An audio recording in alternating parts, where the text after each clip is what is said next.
Benjamin, John. I don't know why I'm having you on. I think you did some Scientology stuff to me. I mean, like, you're like my competition, this big, massive impact coaching, sales training guru legend. But we're going to find out. I can always hit delete, right? So welcome to the Sales Podcast, man. How the heck are you? Oh man, I'm doing fantastic. And yeah, I talk a lot about a lot of different things. I'm a very opinionated dude, man, much like yourself. I'm I'm finding a out. little wallflower, dude.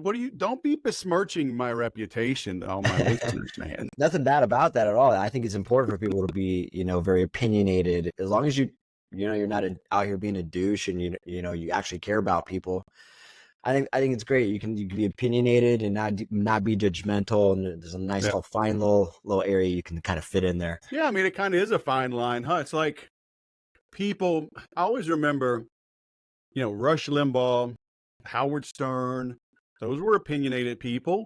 And Right. Howard Stern's turned out to be kind of an idiot, but they didn't back away from their opinions and what they put out there. And you can create a lot of enemies just by being confident, huh? That's true. Yeah, that's absolutely true. One of the things I've been calling out lately, though, is that false confidence, man. Yeah. Where there's a lot of people out here that are projecting a lot of confidence and, telling you to do certain, especially in the coaching and the mentorship space, which if you don't follow me, or you might not know this about me, but if you do, you already know I call this out quite a bit. But it's this whole do as I say, not as I do mentality I've been noticing, and confidence kind of falls right in line with that. I've noticed there's a lot of people that are not even confident and don't even believe what they're preaching themselves, which is quite remarkable. It's been a problem, but maybe the internet and social media makes it easier for scoundrels to get the word out and maybe pull the wool over people's eyes. I ran across, I don't even think I saw you on YouTube, and you were a coach, right? You were a customer, a client, right, of Grant Cardone, and then a licensed trainer under him for several years, right? Yeah, exactly. That seems to be the main story that I've been sharing is my experience that I had with him as a 10X business coach for a few years and doing that whole thing. But yeah, I still am a coach. Like, I still have the same company. The thing that's changed now is I pretty much rebranded and restructured everything. You can imagine that the way Grant likes to sell, in my opinion, is and not just him, there's a lot of other people I've noticed now in separating from that organization. But there's a very middle school way that's being taught, in my opinion, in sales and business right now. And what I mean by that is, guys like Grant and Andy Elliott and Wes Watson, and there's a handful of people I call out regularly about stuff like this, but they're pretty much teaching business in a very immature way, meaning like deception, growing business through deception, manipulation, interrogating, harassing. It's really crazy, man. And What? It reminds me, take off your shirt. And that's pretty funny. And about that, just to give people the backstory on that, I don't even think about that, right? Like, I send people that know me know this about me. I send a lot of videos to people, to especially initially reaching out to people, just to kind of show them like, hey, I actually care and I'm taking time, and you can see that I'm like just living my life here. But I didn't have my shirt on when I sent you a video, and you picked up on that. No, you know what? So actually, I forgot about that. So, but that is true. Did I take mine off? I sent you a video. I did a podcast with my shirt off with this super fit guy. Yeah, I did see that. I'm pretty good for 54. I'm a grandpa, man. I'm all right. Yeah, man. But you're definitely beefed up, dude. How old are you? 50 something? if you just turned 54 last week. Yeah. See, so when I'm 54, I hope to be to have your physique. Absolutely. You got to get the war wound there. It's funny. This lighting kind of hides. I just scraped myself rolling with kind of a hyper blue belt. This is my own thumb. I had his sleeve and he kind of punched. Like, it's jujitsu. We don't punch, right? But his hand should have never been near my face. And so my own thumb gouged me. And I mean, I was sitting there, I was like, oh, and it burned, because it's just that scrape. And I could feel it. I'm like, he's like, oh, that's bad. I said, is it bleeding? He says, no. It's okay. I don't want to bleed on you. But now I have to kick your ass. But no, the shirt thing. So Andy Elliott, he makes guys take off their shirts like at his conferences. Have you seen those videos? Yeah, I've seen all that stupid Yeah. stuff, man. So And that's part of that what I was talking about, that immature stuff. You know, yeah, that's his way of bullying, and not only is he able to get business that way, but he teaches other people how to scale their company that way as well. And so I think there's a huge in doing that and having a good sized following with that whole structure, man. There's a huge problem here that I've noticed, and you times that by however many hundreds of people are out here doing that. It's pretty messed up. It's like a whole very scammy underground system that people just don't know much about unless you're in the self-development space. yeah, and I don't want to spend this whole time bashing on them, uh, Right. but I would like to get some nuggets out on the table so people can understand what is happening to them, so they know if they're maybe falling prey to this style, if they're vulnerable to it, and then we can get on to the positive thing, what they should be doing. But, the old rule is, like in poker, right? If you don't know who the sucker is, it's you. And people don't realize everything, like fish don't know that they're wet, right? And most people don't understand the game that is being played all the time, right? I ask people, like, tell me about your grocery store. Where do you typically walk in? Did you go to the right? Yeah. Do you notice that the produce is pretty much on the right-hand side in every grocery store in America? Like, what? Because they've studied it, Right. right? Because we walk on the right, we drive on the right. So people, when they buy some veggies and some fruits, they tend to reward themselves with more junk food throughout the rest of the store. So everything is a ploy to get the most money out of you. Everywhere, restaurants. Why is the lighting a certain way, and the music, and check in and put your name and go wait over there. We'll call you when you're ready. Why is the menu set the way that it is? Who does that benefit? So Right. everything is that. So if you don't recognize the games that are being played, you're going to get played. Yeah. It's funny you mentioned that real quick. Not to derail you too much, but you mentioned the restaurants, man. I don't know. Actually, I don't know if I sequenced that post or not, but I seen a post where there's a conversation with Gary Vee and John Taffer, the restaurant dude, right? Guy who does the restaurant wars or whatever. I don't know. Oh, okay. Yeah, I don't know him, but If you for see his that, face, you would know who I'm talking about. Yeah, but but he was basically talking about how to secure long-term business customers in the restaurant industry. And he was talking about acknowledging it takes 3 visits and acknowledging them with a red napkin and a certain colored napkin and doing all oh, these special things and giving them $5 off the next visit and all this. But the way he said this comment, man, really rubbed me wrong. He said, in order to get them long term, he's like, you want to do this, do that, you get them a third time in there, you own them. And the way he said that, man, just really just rubbed me pretty wrong. He's like, he said, you own them, dude. And I'm thinking to myself, I'm like, it's a freaking restaurant, bro. Cook some good food, give them a good experience. It shouldn't be about owning people and yeah, deceiving them and playing mind tricks. Even in the restaurant industry, it's happening. It's crazy. yeah, and that's unfortunate that you use that word, right? We do we want to have a deep relationship, a strong bond with our clients and our customers, and I've seen that with dry cleaning, laundromats. They say they can get you to come in 3 times. They own you, right? You're just trying to build a habit, so they'll say, hey, $1 any garment, right? So you're like, grand opening. So you go. Well, then you got to go back and pick it up, So there's the second time, and then they give you the receipt, whatever, $5, armful, bring in a bag, $5. So the third, fourth time, 30% off. You're building that habit. So, and I always talk about this. There's a fine line between manipulation and persuasion. And it's all based on who benefits in the relationship. So if that guy in that restaurant, if I'm giving you a pleasant experience and you feel good about it, and I make you feel good, I remember your name, I remember your drink, I know how you like your burger or your steak, that's persuasion, right? I'm not trying to rip you off, I'm trying to make you feel good. But yeah, if I'm pulling strings and whatever, so I'm going to overcharge. And so, but yeah, Right. I think these guys, they get macho because the camera's on. And I bet if you got him in private, would you rephrase that? I would hope Yeah. that he would. Maybe just too much macho, too much testosterone when the camera's going, and got Gary Vee there, and Gary's dropping the F-bombs, and So, I don't know.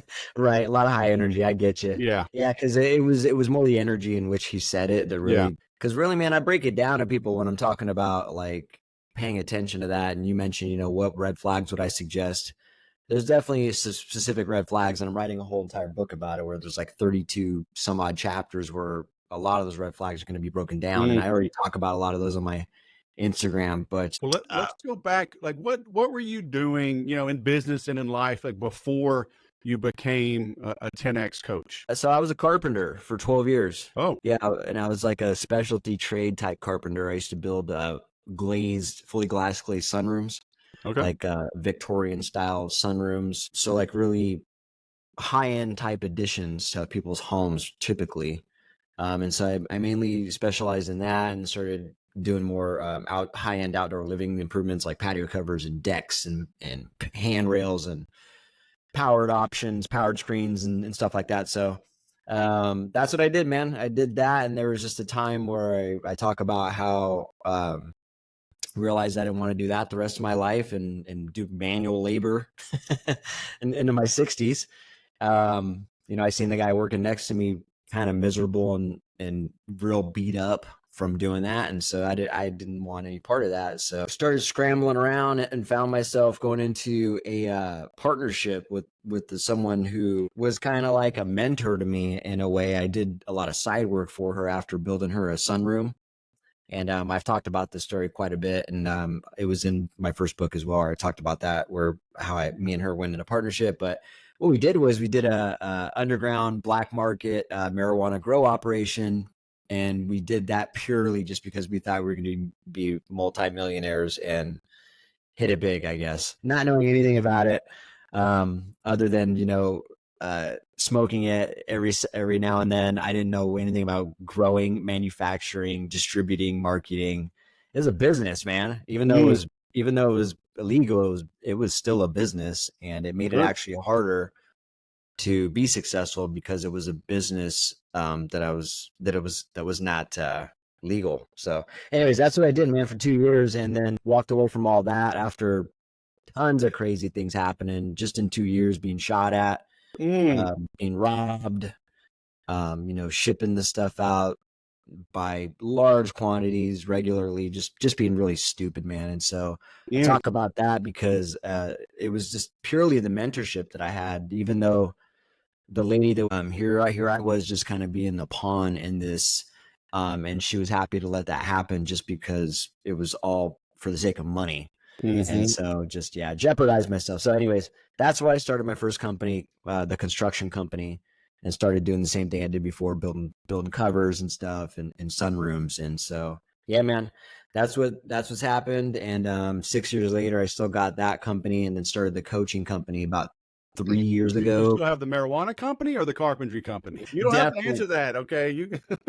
No involvement with that anymore, man. I realized that life was not for me. It's not what I signed up for. I was a single dad trying to juggle all that, man. It was quite crazy. I Wow. was getting some help from grandma and grandpa, and that was about it, man. Have you seen that Netflix series, The Gentleman? No, I haven't. Dude, you got to watch it. Good stuff, huh? It's your life in England. Oh, really? They got an underground marijuana business. Yeah. You got to watch it. I think it might be about you, man. It could be. That engrossed my life, man. I had no idea that it was going to take that much care. I never knew what went into it, like trying to control an environment. And it took me 9 months to build out this location myself, and with very little help, doing stuff that is not even my trade, putting in excavating, putting in natural gas, HVAC, mini splits. I mean, just crazy stuff. And then trying to figure out how to control an environment to where plants thrives in it. Yeah. It's a crazy thing, man. It's a science that I wasn't even ready for. And then you add the whole legal part to it. And I had very little help, and I'm trying to manage all this stuff by myself. It was stupid is what it was. Yeah. But that's how I got involved with it, Wes, to answer your question in kind of a drawn out answer. That's pretty much how I got segued into entrepreneurialism. And then I got hooked up with Grant, and other people and made some investments with other people as well. So how did you find him then? So after 2 years, you're like, okay, this isn't cutting it, but you still have your carpentry business. So other people are doing the jobs and you're just the owner and manager?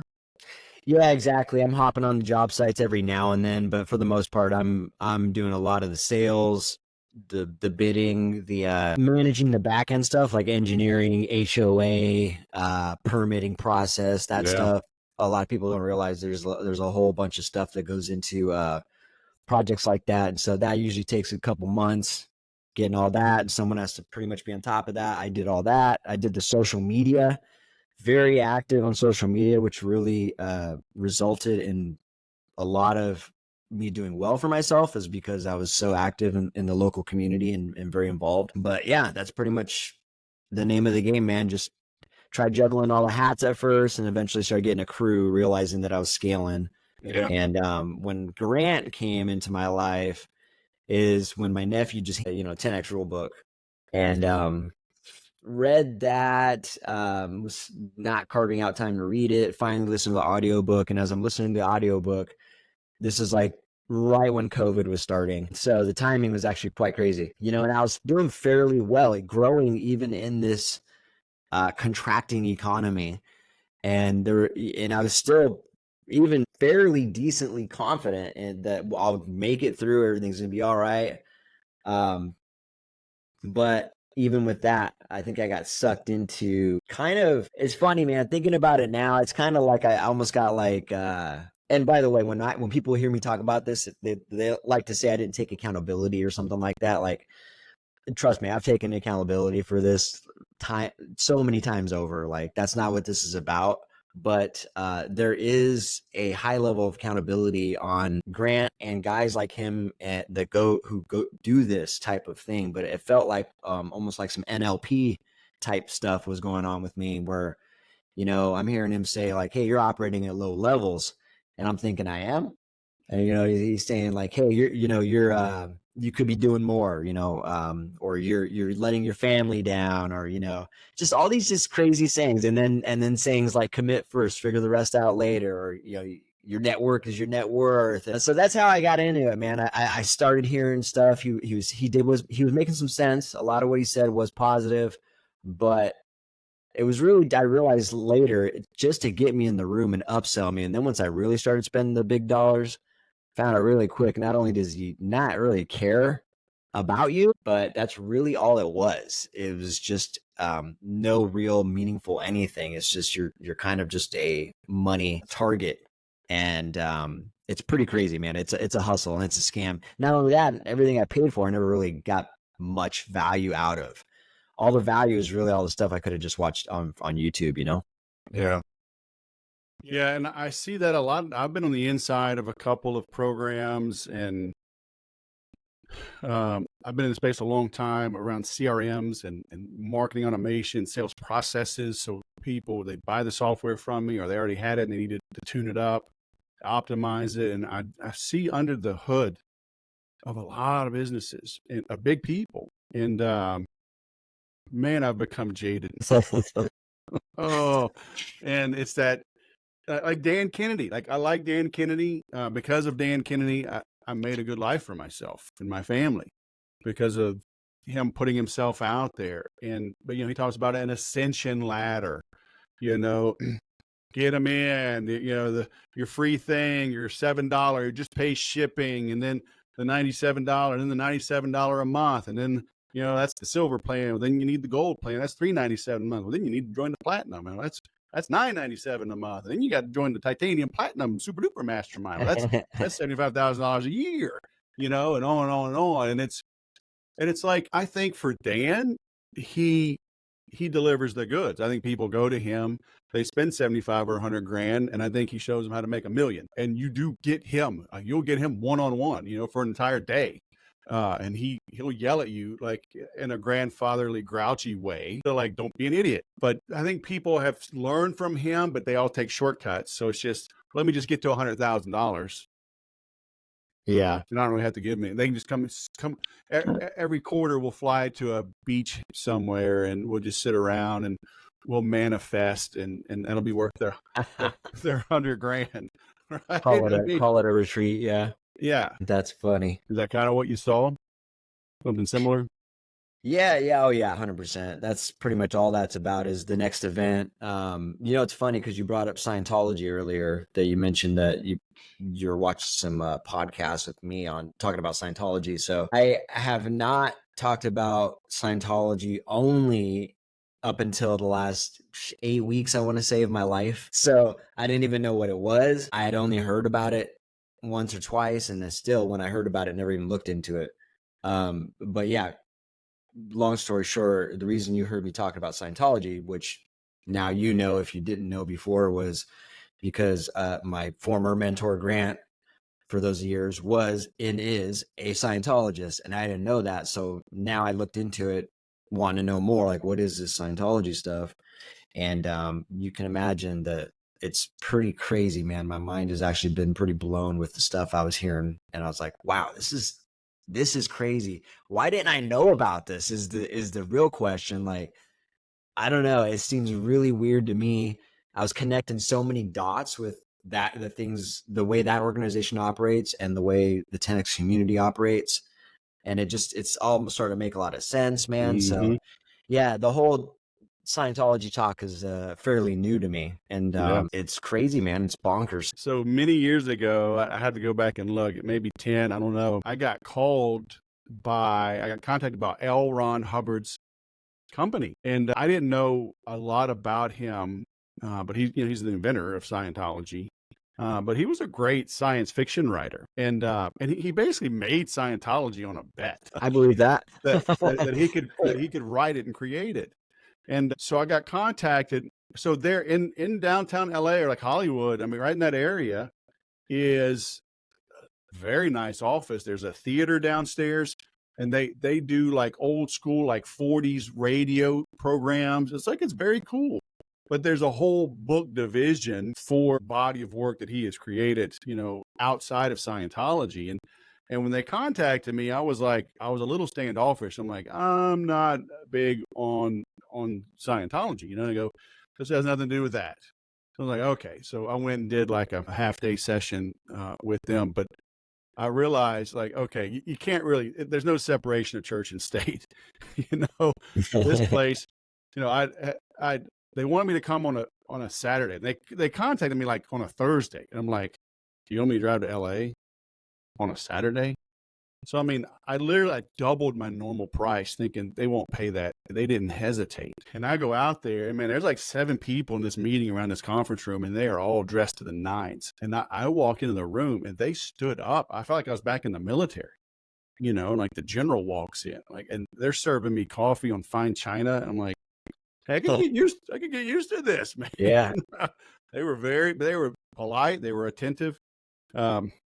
But yeah, L. Ron Hubbard, John Travolta, Tom Cruise, there's several of them. I worked for a tech company for about 6 months, headquartered in Tampa. And the founder of that company was a big Scientologist. He gave them millions and millions of dollars. Really? Yeah. And so I started learning about them in depth back then. So I've known about them for a good couple decades. It's interesting. Yeah, it's crazy. Again, yeah, I've probably done about 3 podcasts, and it seems like it's been brought up a few times on there, because that's what it was about. The podcast was geared around cults, and essentially what it is, man. There's a lot of, more importantly, there's some unethical things that are being done. Oh yeah. And again, when it comes to sales and business, and where my part is as far as changing that. That's what Grant has been doing, and guys like Grant, because essentially I was, thinking about my experience. It's like, dang, man, I was really like essentially being turned into a Scientologist without even knowing about it.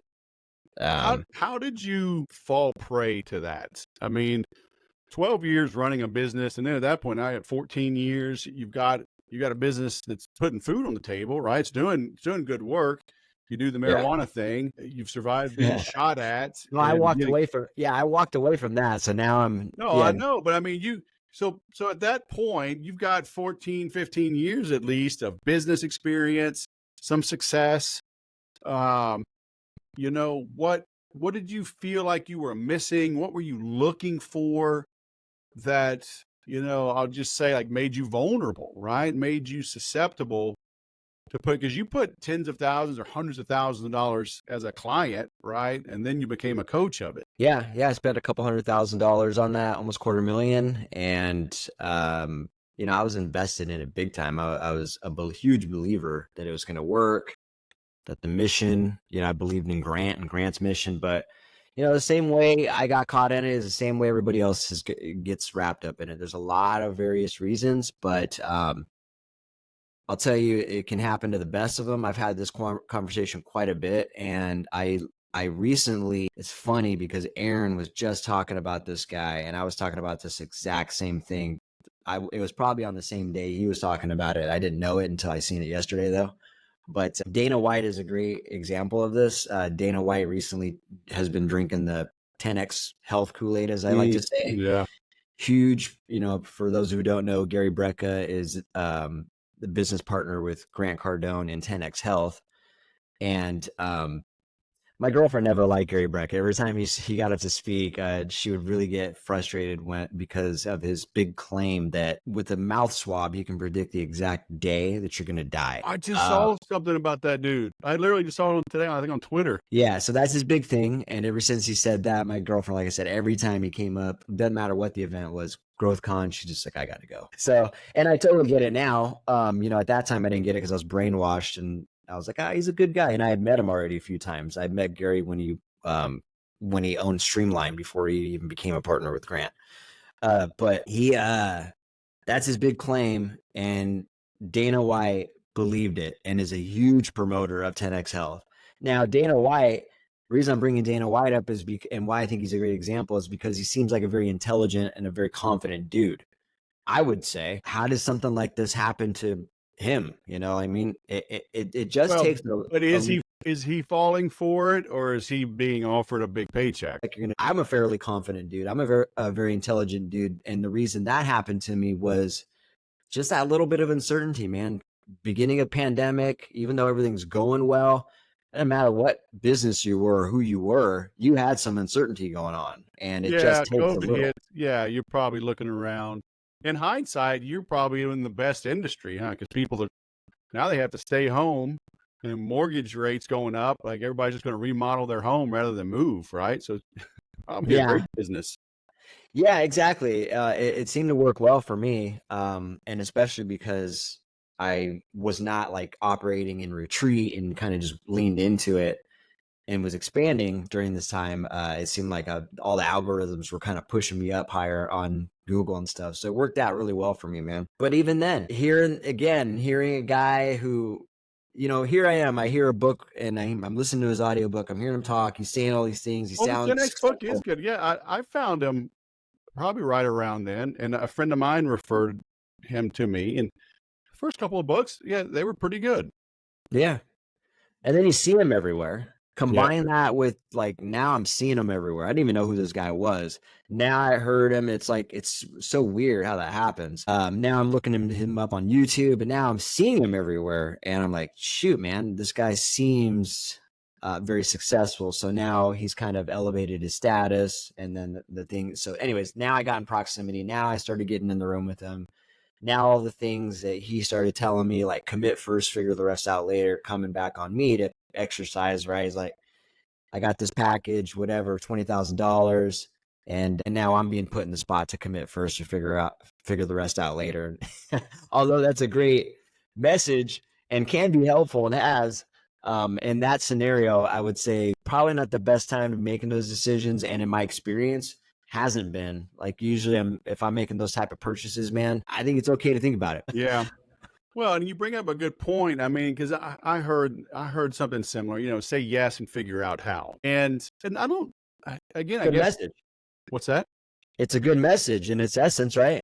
Well, yeah, and I guess it depends on if it's being used to persuade or to manipulate. Because I've told people I don't think I've ever told them say yes to me and figure out how.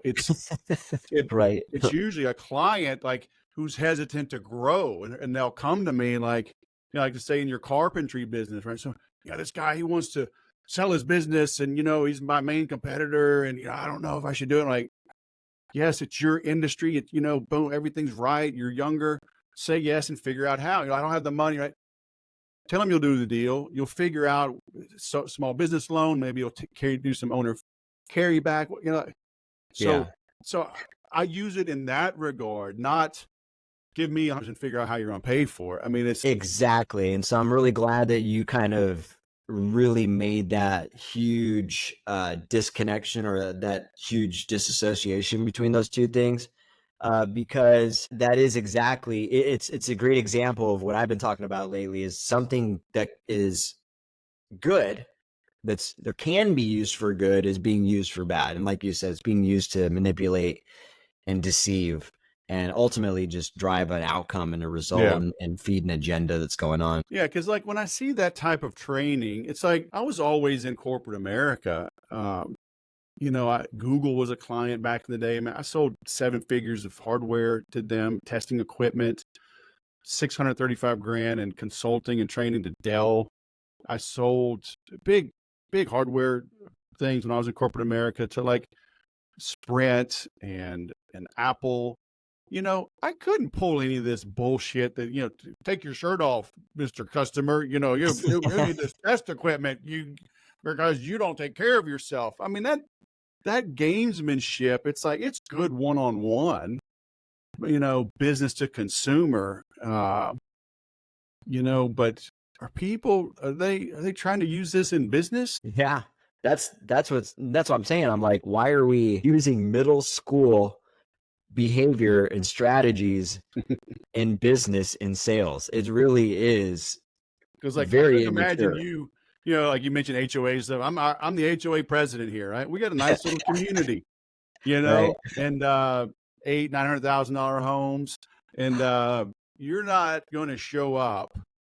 And like we've had a patio added, and we built an outdoor kitchen, and at the front we built a sidewalk and lighting. You try that crap with my wife. Just say yes, figure out how. This little 5'1.5" okay, gotta get that half in.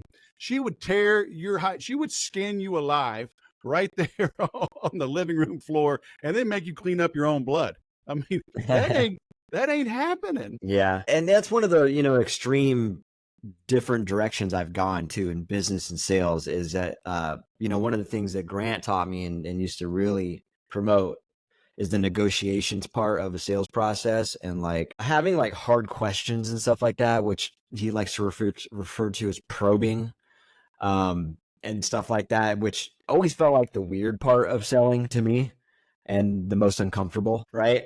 Because you're like, it seems like, again, even that feels immature. It's almost like an adult telling the child something, and the child's like, well, no, why do I have to? And the adult's just like, because I said. And the adult's just like, but why? It seems like that whole scenario and that whole atmosphere type Yeah, vibe.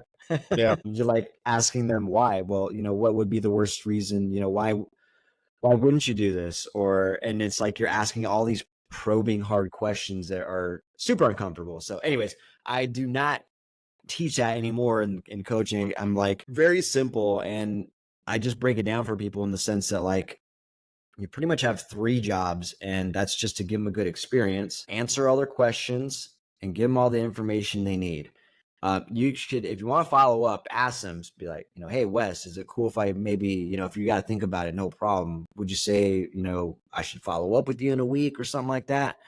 Let me know, or let me know if you don't want me to follow up, because I don't want to, I don't want to be bothering you, obviously. So, but let me know how you want to approach this. So there's just ways to not push and right. worry about it. And I'm not, I heard you use the word persuasion, and I was thinking in my head, I was like, I wonder if persuasion is the same as convincing, because it's definitely in the same topic. But yeah, I'm not big into convincing, man. Like this is what I have. Convincing kind of seems very like needy, and like it's very immature also to me. It's like, here's what I got. It's up to you to discern, make that decision whether or not this is a good thing for you, or whether or not whatever I can help you with will add value or benefit you. Yeah, I tell people I hate selling. I'd rather sort, sift, and separate. You know, I want to find people that have a pain that I solve, and it's obvious that I can at a Yeah. reasonable price. And then the decision to go with me should be easy and obvious. Right. I'm not hounding people, but I'm big on, I tell people all the time, I call it close first, then present. People are like, you close somebody in the beginning before they even meet? That's ridiculous. Like, no, but like, let's say your patio stuff, like let's say your work, at a minimum is $25,000 and goes all the way up to $100,000 for like super elaborate. But Yeah. but it's not 5. It's not even 10. It's at least 20. And so when people would call, like in that example, I'd say, thank you for finding me, how'd you find me, blah, blah, blah. What'd you have in mind? They said, look, okay, before I come out, I'd love to come meet you, but my projects, we have a minimum. We start at $20,000 and it goes up from there. Is that kind of what you had in mind? Are you looking for something that nice? I can send you examples and testimonials, but I don't, we just don't do small projects. $20,000. I can never do 20,000. Oh, okay. Let me refer you to someone. Or they go, oh no, I know exactly who you are. My friend, theirs was $50,000, and I want it nicer than them. Okay, so it's not a true close, but I close on the price objection at least. Now we can meet, right? And she knows, so it's all out in the open. Now we can have a more relaxed visit. Oh yeah. Because I'm not nervous. She's not nervous. So that's what I mean by close first. Close on the big obstacles: price, timing, who's the decision maker. Okay, good. We're on the same line of thinking. Yeah. Now we can have a meeting. Yeah, man, that sounds like exactly. And I talk about that too. It takes the pressure off of the entire, and I always encourage people to try to create a relaxing sales experience, man, because you got all that tension and expectations and wanting things and expecting an outcome out of this. Like, man, that stuff just builds up, and you can't deny that energy, man. Yeah. In a one-on-one setting, especially in sales, people can feel that energy. So if you gotta get that energy right, man. Stop wanting that. Like that's a real thing, actually, man. Once I gotta say, that's one thing that I did in the construction company that helped me was I just literally let go of chasing money or really wanting the sale so bad or whatever. And it seemed like stuff just started gravitating towards me, and I just focused on actually helping people and caring about them. Yeah. Yeah, people can tell, we call it, commission breath. Prospects can smell your commission breath. So, That's funny. Seek to serve. Yeah. You can tell if somebody wants something from you or if they actually care about you. It really is that simple. Yeah, for sure. There's an old episode of Happy Days. Bless you. I didn't hit the mute button in time. I tried. Thank you. It was from the first season. It's kind of towards the end. I have it bookmarked somewhere. But Richie Cunningham has this girl over to study. And I think he might have been like in college, and they come over, and the parents are stopping by the room and propping the door open, looking in. And so as soon as they sit down, because Richie's all nervous, right? And she looks at him, she says, would you like to kiss me? Richie's like, what? He's like, yeah, and he gets up and he closes the door. She says, what I've learned is that when I study with boys, they're nervous and they wonder, do I like them? Do I like them enough that at the end of the day, I'll give them a kiss? She's like, so I just figured, yes, I like you. Let's just get it out of the way now. Then we can focus on studying. And I was like, hilarious. That's like so brilliant. And it applies to, like I was talking about, what's the price? What's the availability? Blah, blah, blah. Get the hard things out of the way. Then you can relax and study and go over the content and figure out, if a sale is right. But most of the gurus I see out there, they're like, focus 80% of your effort should be on the close. That's where the money is made. Right? Is that kind of follow-up? And the follow-up too, but I hear a lot about that. Yeah, and I'm a little torn on that. Selling software that automates things. We had a course called Fix Your Follow-Up Failure, but a lot of that was really in the beginning when people opt in, they get a free report. Do you deliver it? Do you deliver a bonus? Do you invite them to a webinar? Do you invite them to have a meeting? So are you staying in touch to convert that prospect, or a suspect to a prospect to a qualified prospect? But most, they're not very good with that. And then they don't ask the hard questions. And then they ask for a proposal. They spend a week on the proposal, ship the proposal over, never even knowing if it's in the budget. And then they're following up. Hey, just wanted to check in. Hey, it's me again. Hey, I wonder if you made any decision on the quote. Oh, it's the end of the quarter. Just want to let you know we're having a little sale. We can kind of maybe shave 10% off of that. Okay, thanks. You must be really busy. Gosh, I haven't heard from you. Bye. Call me, please. That's the follow-up. Yeah. It's brutal. Set the pace pretty bad at that point. It's brutal. Yeah, man. It's definitely brutal. And what's brutal is, like I said, the real reason that you reached out to me, and that was just me. You noticed me calling people out. And so what's cool is I noticed that on Matt's podcast, he had an individual who used to work for Grant also talk. And when I commented on the pod or that post, the guy who did that interview with Matt said that, yeah, man, I seen your podcast and it actually inspired me to talk about my experience. So nice. That's really cool, man. I'm glad to hear that there's just constant different encouragement to do the right thing, whatever that looks like for somebody. Yeah. That means sharing your experience or talking about what happened or whatever, just giving your opinion. I think that's all helpful, man. And not listen to people who are saying that, like, oh, well, you're not holding yourself accountable, or sounds like you're complaining, sounds like you're a hater. Yeah. Like, look, somebody's got to talk about something, man.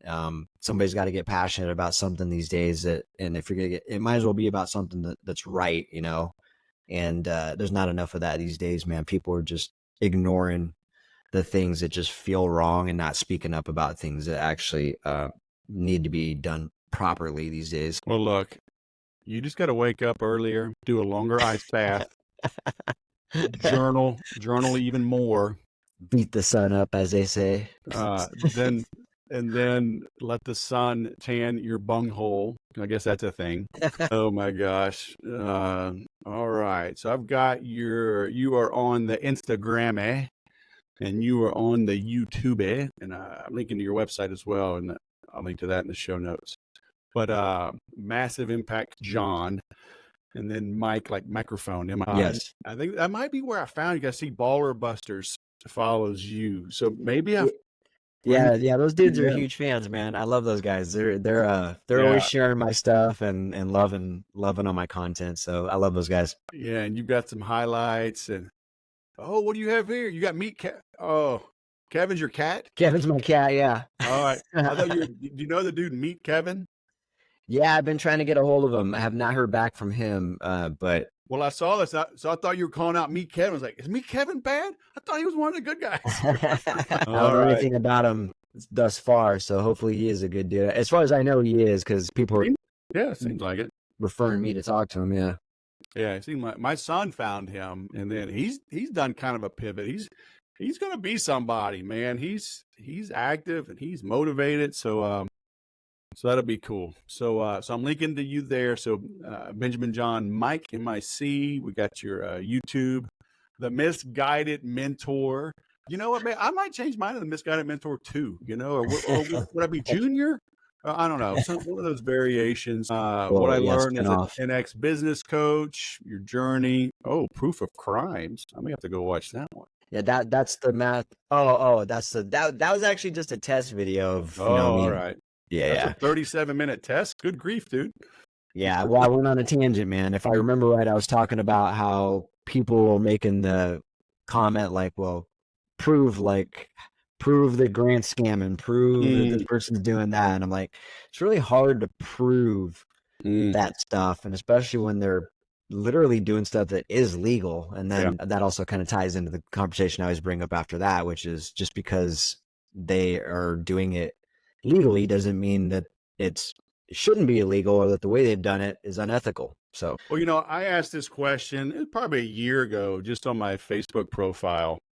And I asked, how can you tell someone that they're in a cult, and nobody had an answer, and I was referring just politically, people say the Trumpers, the MAGA people, they're in a cult, and the others say, oh, the Biden supporters, Kamala Harris, whoever votes for them, they're in a cult. You're all brainwashed, and no matter, Trump could kill somebody on Fifth Avenue and everybody still vote for him, and blah blah blah. I'm like, okay, let's say one of those sides are wrong. One of them is in a cult. How do you convince someone? And everybody's like, you can't. And so that was a little disheartening. But I mean, you kind of, maybe you talked about it and I missed it, but like, what was the tipping point for you? Like, how did you wake up and go, damn, man, this is not what I thought that it was? Yeah, man, that's like a whole spiritual conversation, dude. Like, I don't think that's a whole. So I actually jumped on a podcast yesterday talking about this, and it went so long that we actually had to stop it and do a part 2 tomorrow. But it was really a spiritual moment I had, man. I had never really had moments like this in my entire 40 years of living, but I had this very specific moment where it was like I was being told to sit down and pay attention to things I'd been ignoring that were red flags and felt wrong for the last few years in that organization specifically. I was having all kinds of crazy things going on with me at this point in my life, but amongst all this happened, and I sat down, and it was like a flash, all once, everything. I remembered every specific, like, just weird moment that felt wrong, like things I saw people doing, saying, and I'm just like, what the fuck? That didn't seem weird to people. Like, nobody heard that. Like, that's just completely wrong. Or nobody's seen that. And it all came to me at once, man. And so it made it the combination of that and all these other things that were going on in my life with this spiritual I don't know what to call it, man. Spiritual transcending, if you will, really kind of put me on the path to, like, of the obvious things I needed to do. And it became very clear at that moment, literally, that, like, dang, I gotta leave. I was like, I can't be part of that anymore. Like, that's flat out, like, just evil, man. I don't even know if they're doing it. They're just so misguided that, it's not like I think that Grant and everybody in there are bad people. I just think that they're lost, and they are, as I say, misguided mentors out here. They learn things the wrong way, and so now they're teaching people the wrong way, unfortunately. So, but yeah, to answer your question, man, it was a spiritual moment that happened to me, man. Did anybody, any friends or family ever, were they on the outside looking in saying, dude, that's crazy, that program's no good, those people are weird, or was nobody really talking about it? Yeah, there was a couple. There's at least 2 that I can think of specifically. My nephew, he definitely said that. They're like, you're in a cult, man. Did you blame it on him? Say, you're the one who gave me the book. That was actually a different nephew. Different nephew, all right. Yeah, 2 different nephews. Same age, actually, different sisters. So, but yeah, they tried, man. That was the thing, man. Like, it was like I heard them say that, but I didn't even bother engaging with that. And you know what it was? What they teach you is like, all right, these people are, once you elevate, you're going to acquire new haters. You're going to acquire this, new levels, new devils, whatever. You hear all these sayings. And again, maybe true, maybe it could be used for good. I don't know. But again, this is an example of how it was used for bad. And so when I started hearing people telling me that stuff, I'm thinking in my head, like, well, you're just telling me that because you're not doing much with your life or whatever. You know what I mean? Like, I've got my own businesses, and who are you to tell me, anything about that? You wouldn't know anything about it. So yeah, I kind of put them in a box is what happened, man. Just being brainwashed so deeply. So unfortunately. Yeah. And I see Christians do that too. Cause the Bible says that you'll be persecuted in my name, right? Like, and people are like, oh, I'm being attacked. That means I'm on the right track. It's like, maybe you are, but maybe you're an idiot. Maybe you've twisted things around, and that preacher man with the ripped jeans and the $65 haircut, and the laser light show, ain't exactly the pastor you need. That's just it, man. There's no template. There's no one size fits all. This is the only way to, because it's funny, man. Some of those cult podcasts that I talked about, my spiritual experiences, like I just did now a little bit, just, I only talked about one small one. There's some crazy things that were happening to me. And I talked a little bit about some of them, But then people are making comment like, "Oh God, it sounds like he went from one cult to the next." And I'm thinking like, "Oh gosh," I was like, "Really?" I was like, "I didn't even mention a religion or me reading. I didn't bring up God or Bible or anything like that because there was nothing that it wasn't. It wasn't anything to. Um, it wasn't. It's not that is what I'm saying. It's definitely a bigger thing than us, but it's hard to explain without getting deep into that spirituality thing. All Yeah. I can tell you is it was something I've never experienced until Were those particular couple weeks. were you seeking it? You know, were you like seeking answers? Were you like historically been religious or devout or No, anything like that? no, no. I mean, I had kind of dabbled in and out of the church, but always never really faithful with that stuff. Never really a firm believer of anything, but wanted to believe in something, just didn't. So, yeah. And completely just made a huge jump, man, on that. But yeah. Was it So that, was it a quick decision once you kind of had some clarity? Did you just boom flip a switch, say, "All right, I'm out," or did it kind of grind for a while? no, it was a quick decision, just like that. Yep.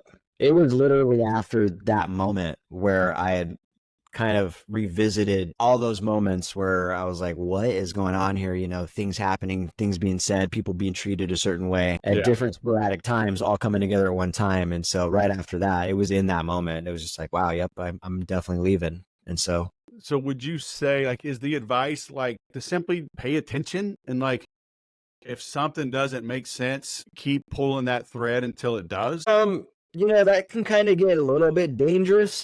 Because it sounds like you were seeing some things that they didn't settle well with you, or you didn't get the right answers, and just would you say it was the proliferation of the preponderance of the evidence that said, "Okay, I now see what's going on"?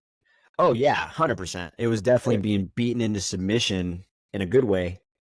Yeah, Until I was just like, holy shit, this is crazy. Something bigger is happening at hand here. Yeah. because I ask, because like I'm saying, people, we can't convince people, right? I think that we have to present new information. I tell people in sales, my job is to ask questions the prospect cannot answer because Okay. in my thinking, if I have the answer, like, oh, I've got, my shoulder hurts.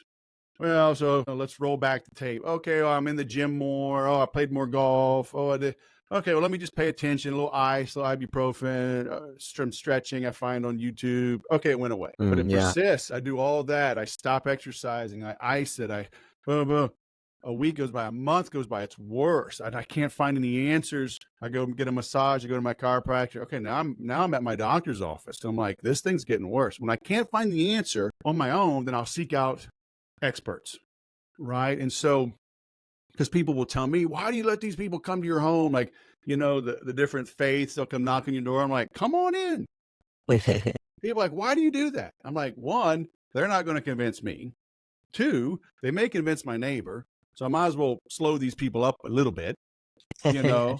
And three, maybe I can ask some questions they can't answer.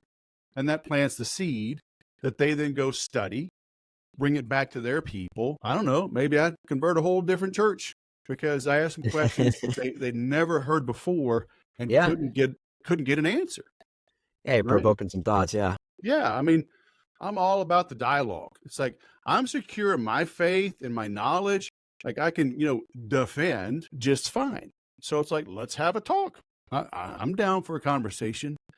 So that's why I was saying that, like, is it for you, like, is that fair advice? Like somebody, it's like, if you're in something and you got some people kind of peppering you, friends, family, loved ones, it's like, okay, maybe they're wrong, but pay attention. And if 1 and 2 and 3 and 7 and 10 things don't make sense and you can't find the answer, maybe where there's smoke, there's fire. Yeah. Yeah. I mean, yeah, there's a lot of truth in that. And going back to what you were saying, like you mentioned you brought the analogy of pulling out a string. Should I suggest pulling out the string until it goes? I don't know if I would actually suggest that because I'm gonna tell you why, because what's working well for me and what pretty much completely 180'd my life right after and also was happening during this time was there was a moment where I also kind of had this like feeling to let go of everything. It was such an intense feeling. It was almost like someone telling me to do something. I can't explain it any other way than that. And when I say let go, it was like, I'm not talking about like few things. I'm talking about like layers and of letting go of things, just like letting go of wanting to be right or wrong, letting go of wanting answers, letting go of wanting to understand things, letting go of, having fear, uncertainty, everything. There was nothing left once I took this message seriously and let go. And what it allowed me to do was pretty much tap into like my intuition and my conscience to do the right thing and pay attention to the right thing a lot easier. And I could see it. I could see everybody else taking temptations and deception as well. So it got pretty crazy deep, man. My life changed is what I'm trying to say. And to answer your question, Wes, for people, what I suggest to pay attention to red flags is get in touch with your intuition and your conscience, because it really is simple. Like the red flags, we always feel them. They're always right there. A lot of us get in trouble because we've ignored red flags and they were always right there. And so that's what I would say is really just pay attention, get in touch with yourself. That way you can deflect and notice those red flags when they come up. Yeah. Cool, man. All right. Well, we've gone over the hour. I appreciate you carving out some time. And if you get to SoCal, let me know. Yeah, man. Where at in SoCal are you at? Temecula. It's like an hour north of San Diego. Oh, okay. Okay. Is that San Bernardino County? No? South of that. Yeah. Oh, is it? Okay. San Bernardino is about another 35, 40 minutes north of me. Right on. I used to live down there in a little town called Barstow. Oh, when I was in junior in high school. Oh, that's farther north. Yeah. I met my wife at a country bar in San Bernardino in 1980. Oh, really? That's cool, man. I was stationed at March Air Force Base. So cool. Ben, yeah, I appreciate John.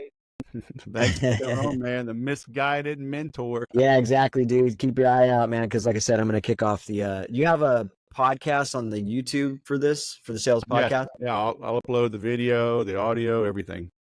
I'll double check here when I get off with you that I'm following it, and then send you a headshot as well when I get a moment.